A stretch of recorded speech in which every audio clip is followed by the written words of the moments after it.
मराठी भाषेमधल्या अनुप्रास या अलंकाराचे एक इंटरेस्टिंग उदाहरण सापडले. अनुप्रासामध्ये प्रत्येक वाक्यातल्या प्रत्येक शब्दाचा पहिला अक्षर हे एकच असतं.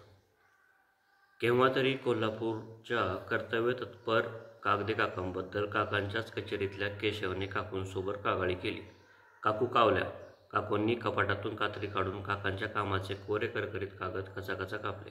काकांचे कापलेले कागद केशवानेच कचऱ्यात कोंबून काकांच्याच किचनमध्ये कजरारे कवितेवर कोळी नृत्य केले.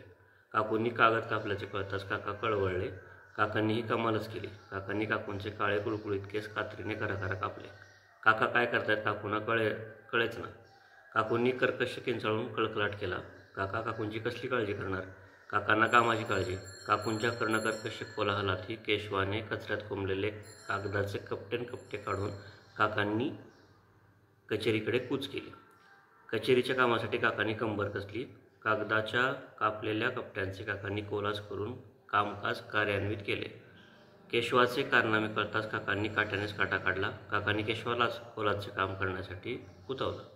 कपटी केशवाने काकांवरच चुकारपणाचा कागावा करून कामाचा कंटाळा केला. काकांनी कठोरपणे केशवाला कामावरून काढले. कासावीस काकूंनी कालच्या कडू कारल्याची कोशिंबीर कटाप करून काकांसाठी कच्च्या कैरीचे कोय काढून कालवण केले. काकांनीही करुणेने काकूंचे कृत्रिम केस कुरवाळले. कागदे कुटुंबात कर्तव्यापुढे कर्मकांड केव्हाही कनिष्ठच. कर्तव्यदक्ष काकांच्या कार्यकाळात कचेरीने कर्मरूपी किल्ल्याचे कीर्तिशिखर काबीज केले.